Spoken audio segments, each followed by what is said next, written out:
બધાને જય શ્રી કૃષ્ણ. એમ તો તમે ખબર પડી ગઈ છે કે આપણું ચોમાસું ચાલુ થઈ ગયું છે. ચોમાસામાં છે ને ભજીયા ખાવાની બહુ મજા આવે. એનામાં ખાસ કરી આપણે ગુજરાતના જે અરબીના પાનના ભજીયા છે ને બહુ સારા બને છે. તો છું ને સવારમાં મંદિર જતી હતી, મંદિરમાં આવતા પછી મેં અરબીના પાના જોયા. તો કાકી પાસે છે ને હું અરબીના પાના લીધા. કાકી કેટલાના છે અરબીના પાના? હા, 10 છે. 10 બરાબર છે. 20 ચલો કાકી, હવે કાલે મળીશું ભણાવીને પછી તમને. સરોવરમાં જે આપણે અરબીના પાના લીધા હતા, હવે હું છે ને એમને સારી રીતે પાણીમાં ધોઉં છું.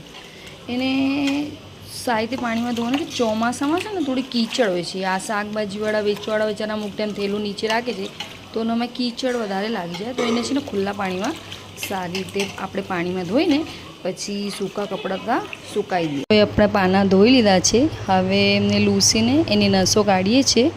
નસો એના લીધે કાઢીએ છીએ, ગલામાં કાઢે છે.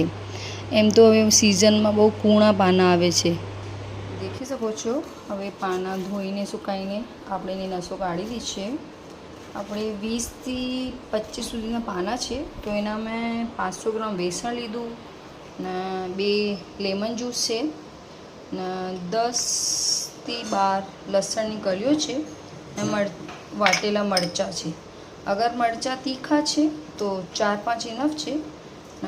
મોડા હોય તો તમે 10 બી નાખો તો સારું ટેસ્ટ આવે.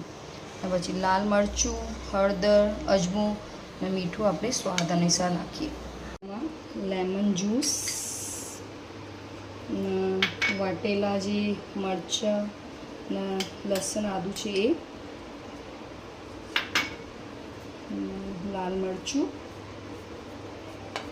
હળદર, પછી એને આપણે બરાબર મિક્સ કરીએ.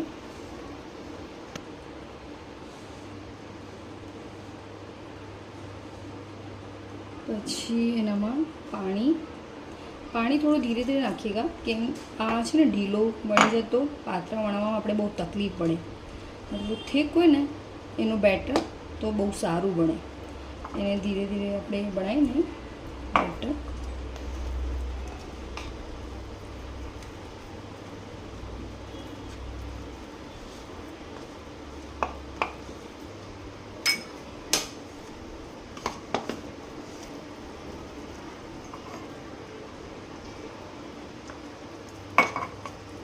બેટરને થોડું બરાબર મિક્સ કરીએગા, કેમ પછી બેસણમાં છે ને અમુક ટાઈમ થોડી ગુઠલીઓ રહી જાય છે.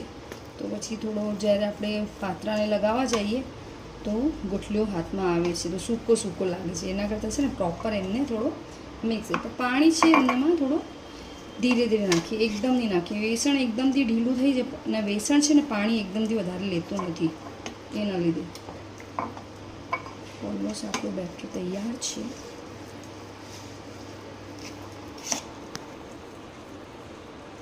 આપણું મોસ્ટ ઓફ બેટર તૈયાર થઈ ગયું.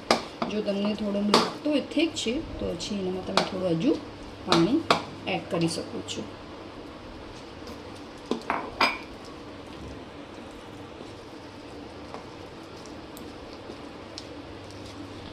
જો વધારે ઢીલો ના હોવો જોઈએ ને એકદમ થીક બી ના હોવું જોઈએ.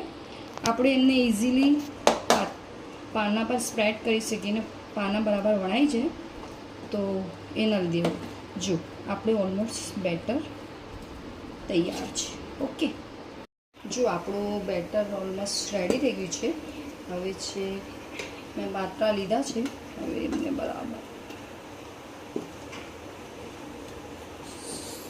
જે નીચેવાળો પાના હોય છે ને એના પર તમે બેટર થોડું વધારે લગાવશો ને તો એ વાળવામાં બહુ ઇઝી રહેશે. જો કે હું તો રાજસ્થાનથી બિલોંગ કરું છું, મારી જન્મભૂમિ રાજસ્થાન છે. પર આ વસ્તુ છે મને મારી માસી શીખવી. મારી માસી ગુજરાતમાં મેરેજ કરીને આવી. હું જ્યારે નાની હતી તો એમના પાસે બહુ વેકેશનમાં ફરવા આવતી હતી. તો મારી માસી બહુ વેરાયટીઓ બનાવતી હતી. તો આ મેં મારી માસી પાસે શીખી. પણ મને નહીં ખબર હતા કે મારા લગ્ન બી ગુજરાતમાં થવાના. તો આ મેં મારી માસી રહે છે અમદાવાદે, એમને કુકિંગનો બહુ શોખ છે. શોખ એટલે બહુ, એ બહુ સારી. તો મેં એમના પાસે શીખી. તો મેં એમને થેન્ક યુ કહું છું કે એને મને શીખવાડ્યું. તો આજે છે મેં બનાવીને બધા ઘરવાળાને ખવડાવીને ખુશ કરું છું. અને મારે ફાધર ઇન લોને આવી વસ્તુઓ બહુ, આ તો મોસ્ટ ઓફ બધાને ગમે છે, પણ ફાધર ઇન લોને બહુ ગમે છે. એ મને ક્યારના કહેતા તું લઈ આ બનાવ. તો મેં કીધું હવે ચોમાસું આવી ગયું છે, સિઝન પણ આવી ગઈ છે, કેમ ના લઈ આવીએ, ઘરવાળાને બનાવીને ખવડાવીએ. હવે દેખીએ. એમ તો તમે 4, 5, 6 જેટલી લેયર કરો કરી શકો છો, પણ હું મોસ્ટ ઓફ 3 લેયર કરું છું. એનામાં છે ને અંદરથી બહુ સારી રીતે બફાય છે, પછી એનામાં જે સ્ટીમ છે ને બહુ સારી રીતે જાય છે. એમ તો આપણે 4, 5 લેયર બનાવી શકીએ છીએ, પણ હું તો છે ને 2 કે 3 કે 4, 5 બનાવું છું. કેમ પાતળા છે ને છોકરાઓને પછી છે એમ પોચા પોચા ગમે, તો એવી રીતે બનાવું છું. હવે થેન્ક યુ મારી માસી, મને શીખવાડ્યું. મને નહીં ખબર હતું કે મારા મેરેજ બી ગુજરાતમાં થવાના, તો મને આ વસ્તુ કામ લાગે. જોકે હવે તો બધા પ્રાંતમાં બધી વસ્તુઓ મળે છે, એવું નથી કે હવે ગુજરાતમાં, રાજસ્થાન, મધ્ય બધી રીતે બધી પ્રાંતમાં આવી વસ્તુ મળે છે. તો બસ આપણો આ રેડી છે.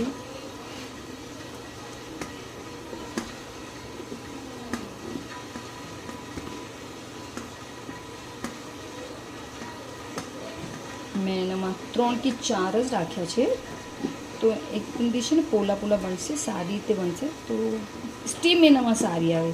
બહુ વધારે તો અંદરથી થોડા એમ કાચા લાગે, સ્ટીમ બરાબર નથી થતી. હવે આપણે એમને સ્ટીમ પર મૂકીએ છીએ. જો કે તમે દેખો આપણા ઓલમોસ્ટ પાત્રા બફાઈ ગયા છે. આપણે એમને એવી રીતે ચેક કરી શકીએ છીએ. અંદર દેખીએ છીએ મતલબ આપણા પાત્રા બફાઈ ગયા છે. હવે એમને ઉતારીને આપણે ઠંડા કરી મૂકીએ. જો કે દેખો આપણા ઓલમોસ્ટ પાત્રા બફાઈ ગયા છે. આપણે એમને નાઈફ યા ચાકુથી ચેક કરી શકીએ. આમ ચેક કરીને બેસણ લાગે ગીલું તેલે હજુ કાચા, પણ આપણું હવે પ્રોપર થઈ ગયા છે. આ પાત્રા પ્રોપર બેસણ છે એકદમ પ્રોપર બફાઈ ગયું છે. આપણે છે એમને ઠંડા થવા દઈએ.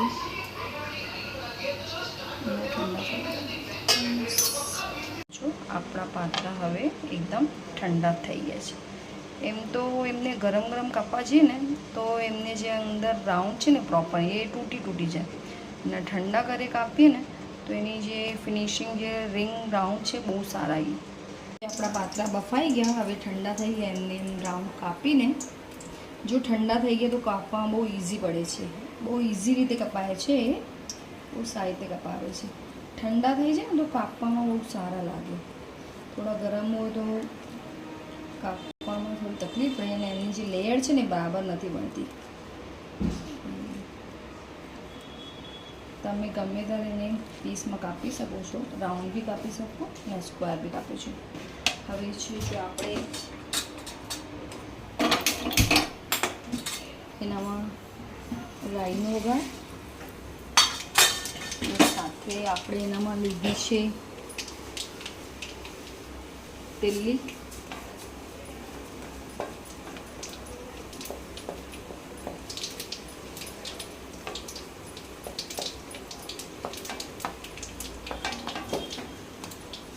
લીધી છે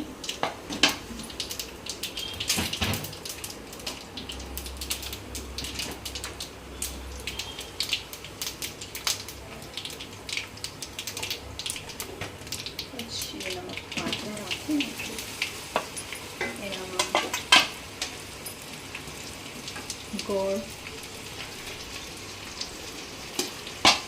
અને લાલ મરચું, જેને તીખું જોઈએ તો થોડું લાલ મરચું, અને મીઠું આપણે સ્વાદ અનુસાર.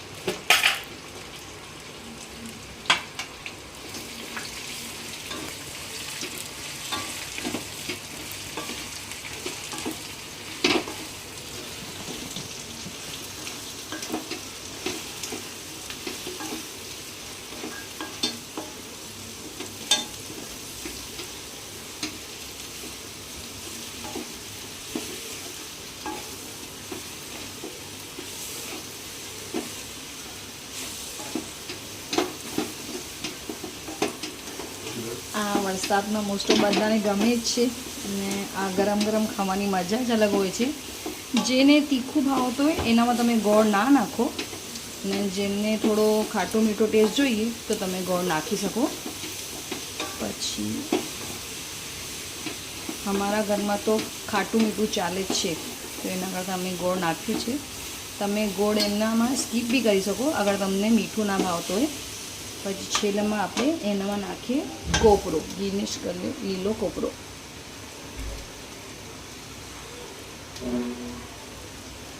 આપણા પાત્રા તૈયાર છે. હવે એને આપણે ગરમ ગરમ સર્વ કરીએ.